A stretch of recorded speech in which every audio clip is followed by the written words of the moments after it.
Hello everyone, and this is for the part 2 of our Mount Tinor experience. So 11:30 day mi naabot sa peak. And after sa picture and everything, 12:16 mi naabot diri sa baba. And as you can see, kay naka-raincoat na jud si Abi dira kay gataligsik na jud og sugod. And shoutout day kay Kim and Abi no nga nakahimog hapon sa pagkatawa after sa mong naagian nga kadanlog o kalisod pagpababa gikan sa peak. Okay, so panaog nami sa peak. Panaog nami gikan sa peak, and that's Daddy right there, Jerome and Jerome. We're here! So ligpay kay ko ano kay naabsan na mo sila. Nabiyaan naman gud mi dito sa babaw, and then mingaw kay magbaktas nga dili makasabay sa panon. And yes, here they are. Ano siya, karon laging walay tao sa katulad. People. Crowd. Isa ra man gud ko. Ibantayan ko na ko yang nang daan ba kung nagkatawa ba. So we're here at Station 5.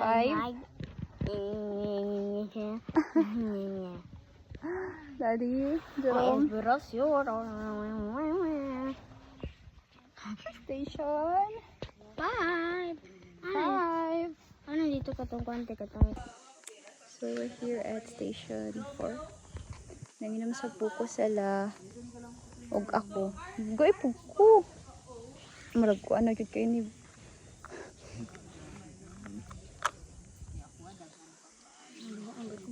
Ano sa kabe? Nanginom pa. Ayaw.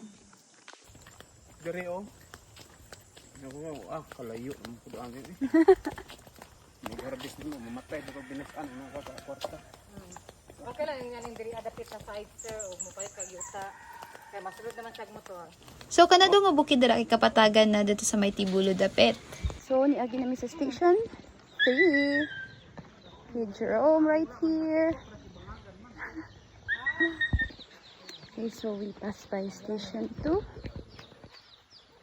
At ano sa oras? 1:53 PM. This chinelas is brought to you by Station 5. At 100 pesos makaabot na ka sa peak nga dili magtiniil. Okay, so mag-trivia sa takadali. Gitawag din ni siya og Mount Tinor kay mao ni siya ang local pagkubot term sa Almasiga Tree. O kung sa Bisaya pa, luyaw. So wala na ko kabantay no kung asa ang luyaw ani kay dili po ko familiar sa mga kahoy. Pero of course gipanganlan siyang Tinor kay daghan og mga luyaw or Almasiga Tree diri ang dapita. And daghan po dai sila tubig diri kay na mga sapa-sapa. And I thank the Lord nga wala gyud gibaha kay kailangan pabayad jud mi mutabok. Ug mao na ni nag-traffic na diri sa bukid. So lahi po ni nga grupo among nasundan. Ug lahi na sab ni nga grupo ang nagsunod sa amoa. Pero kanang bata local ra na diri. Mura ra kadula-dula. We're here at the Station 1 and nagbaha daw. So, I'm not sure if makaligo pa may pero marag klaro yun sa ligo.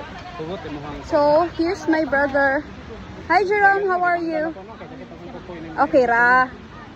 Okay ra per me. And tulo na lang. Ano man ako, nagkuha mo kog isa. Si Daddy nagkuha isa, and then ako manghod duha. Sila Shira siguro. Kinsay mo sa kayog motor?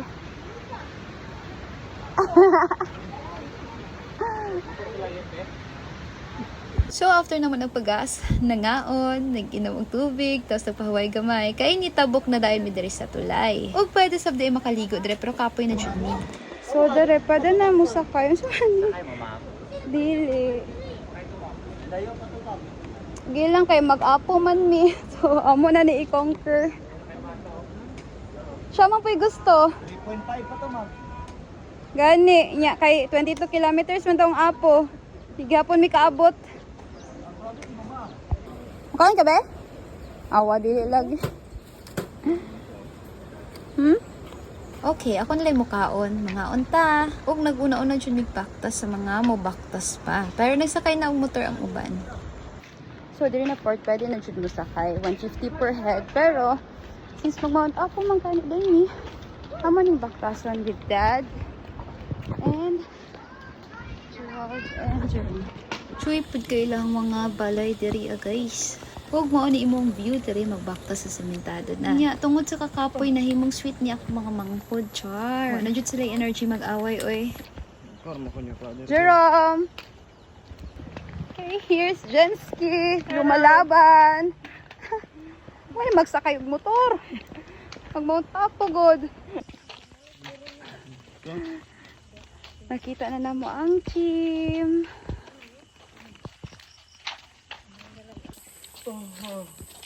There it is. Laka, kung mga tudlo tiil. Ang mga tudlo daw sa tiil. Magkatubo. Hi brother, ikapoy na gid daw siya. Pero napami sa 18 kilometers versus Mount Apo na 22 kilometers. OMG. And at 3:45 we arrive at our destination, the jump off. And yes, naabot ra jud mi diri kung asa sila nagpaabot. Ay, sorry buds, kinangita pagid ko sa kumang kauban ni Baktas. And after, kay naka-decide nami nga, mularga na. Bye! And dihapit pa dahil mi diri para magkuha og saglanan sa ice cream. Tapos nagdula-dula pa ni sila yung tabi-tabi pa pud si Daddy. And after ato, kay wa na jud ka anto si Jerome, higda na gid sa likod sa van. Meow, meow, meow. Meow, meow, meow, meow, meow. Hi, Jerome! Congrats!